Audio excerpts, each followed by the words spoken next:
Due to industrial action, this episode of Train News has been cancelled. Goodbye.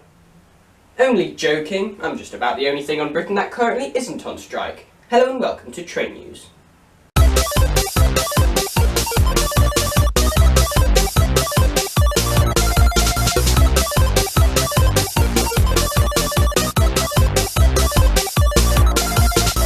Our opening story is of course the rapid spreading of industrial action across the UK rail network. Last episode we discussed the ongoing driver door operation crisis currently taking place on southern, southwestern, northern, Merseyrail and Greater Anglia. But industrial action has now spread beyond the DOO crisis.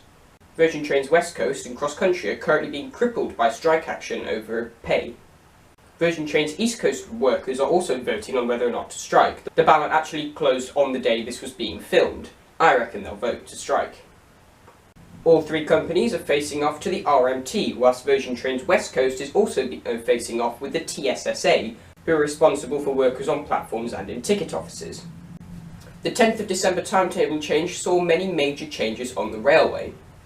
First off, we saw the end of London Midland, which had operated services out of Euston on the West Coast Main Line and local services around Birmingham since 2007.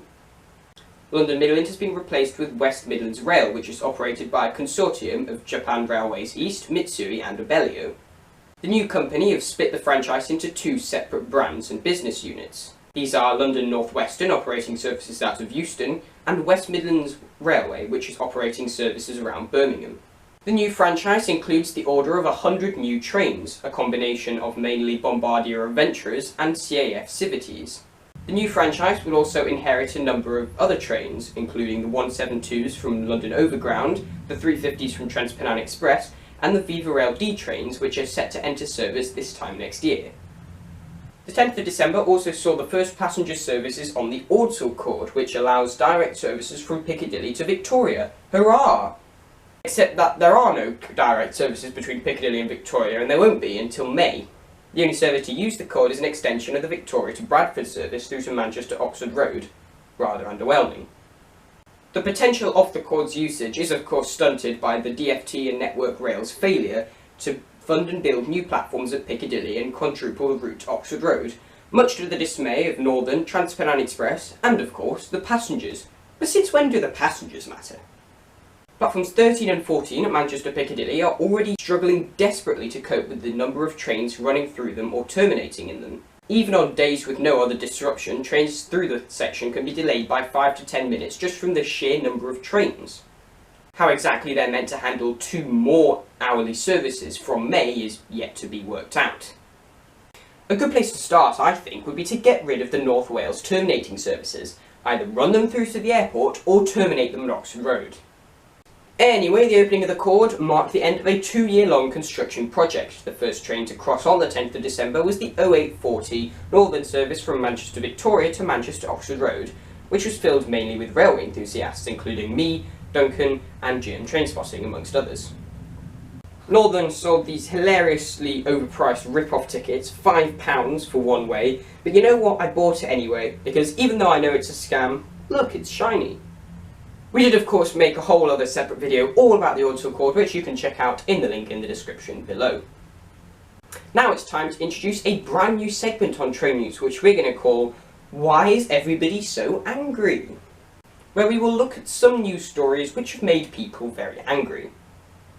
Today we're going to discuss 3 news stories that have taken place since the last episode of Train News, which has caused lots of anger. First off, let's go to London, where the disruptive Thameslink project has wreaked years of havoc on passengers who have been holding on for the promise of 24 trains per hour in 2018. Well, the latest plan, which has caused much anger amongst passengers, is to have a phased increase of frequency, with the implementation of the full 24 trains per hour now being delayed until December 2019. Many have also criticised the new Class 700 trains. Despite being state-of-the-art, the interior layout has been cited as uncomfortable and inadequate for long-distance commuting, in factors such as the lack of tables, lack of legroom and uncomfortable seating. Then there has been outroar over the announcement of fare increases in 2018. Next year, fares are set to go up by 3.4%, the largest increase in 5 years, despite inflation being only at 3.1%, and real wage increases only being at 2.3%. Northern's fares are set to increase by a gutting average of 4.7%, with Transparent Express not far behind at 4.6%. Not exactly encouraging people to switch over from cars, are we? Many like to blame the fare increases on privatisation, but actually I would say it's the government's fault. Most peak time fares and season ticket prices are regulated by the government, who have actually set a maximum fare increase of 3.6% this year. As this delightfully simple pie chart breakdown shows, only 3% of your fare actually goes as profit for the train company. The other 97% is split between the everyday running of the railway and long-term investment. Therefore, I would argue it's actually the lack of government subsidy that's the main reason for the exorbitantly high train fares, as the government is of the current mindset that it should be mainly the passenger who pays for the journey and not an even split between the passenger and the taxpayer, a belief which I personally disagree with. But I'm not saying the train companies are innocent here. Cross-country's long-distance fares in particular are extortionately high due to low capacity and high demand, which sadly pushes many onto the roads instead. The railway should be built to accommodate more people, not generate more profit. Privatised or nationalised, it's still the government's responsibility to properly regulate the train fares, and they're just not doing it. The move pushes many towns and Oxford into the so-called London 5k commuters club, i.e. the towns in which it costs over £5,000 a year to commute into London. Of course, the irony is that many people, and myself included, I am guilty of this, do like to moan about how terrible and expensive British railways are and how much better and cheaper places like Germany's railways are. But part of the reason that Germany's railways are kept so affordable is because Deutsche Bahn generate profit abroad, such as in the UK, via Arriva. Many Southern Rail passengers were also annoyed to wake up and find that some of their more peak time services from Littlehampton and Horsham into London have been transferred from Southern to Thameslink, with the effect of increasing season ticket fares for some passengers by as much as 12%. From May 2018, many of these passengers will benefit from new direct services to the Thameslink core, but for now these services are just replacing the existing Southern services. The only change being the more expensive fares and Class 700 trains, which again many people have criticised as being less comfortable than the 377 Electrostars for reasons mentioned already. North of London, many services out of King's Cross are now being run with Class 700s, but these trains are remaining as part of Great Northern until next May, when they'll become part of the Thameslink network. So why the double standard? And finally, people are annoyed with the announcement that the Virgin Trains East Coast franchise is set to be terminated early in 2020, with the government set to bail Stagecoach out due to high losses, in a move that could cost taxpayers millions of pounds. Grayling has indicated some sort of public-private partnership from 2020. I don't know what that means, but I suspect it won't be good news for passengers or taxpayers. And so we conclude our segment for this episode. On the 24th of November, the Derby Litchurch Lane factory rolled out its final Electrostar unit for Great Western Railway. Bombardier's UK factory is now being fully turned over for the production of adventure trains, which are on order for the Elizabeth Line, London Overground, South Western, Greater Anglia and West Midlands Railway. Tunnelling work on the London Underground Northern Line extension to Battersea is now complete. The line will serve the new US Embassy in Battersea. Funnily enough, the movement of the US Embassy to Battersea has turned out to be one of the most controversial movements of a US Embassy this year. Wait, what? Oh, really? Scratch that. Provision has been made for a possible future extension onto Clapham Junction, which sounds like a much more sensible place to finish the line if you ask me. Also on the topic of the Northern Line, the procurement process for new trains for the Northern and Jubilee lines, known as JNAT, has now been cancelled. The government's new strategy for winning over young voters seems to be making grand statements about the railway, but are they actually going to fix any of the railway's problems? No. Chris Grayling, Transport Secretary, recently made a big announcement about reopening railways closed under beaching. Really, Chris? All of them? All 4,000 miles? No. It turns out Chris Grayling was actually just using this gesture as a way to claim credit for the reopening of the Oxford to Cambridge Varsity line, a project that has already been in the planning for years.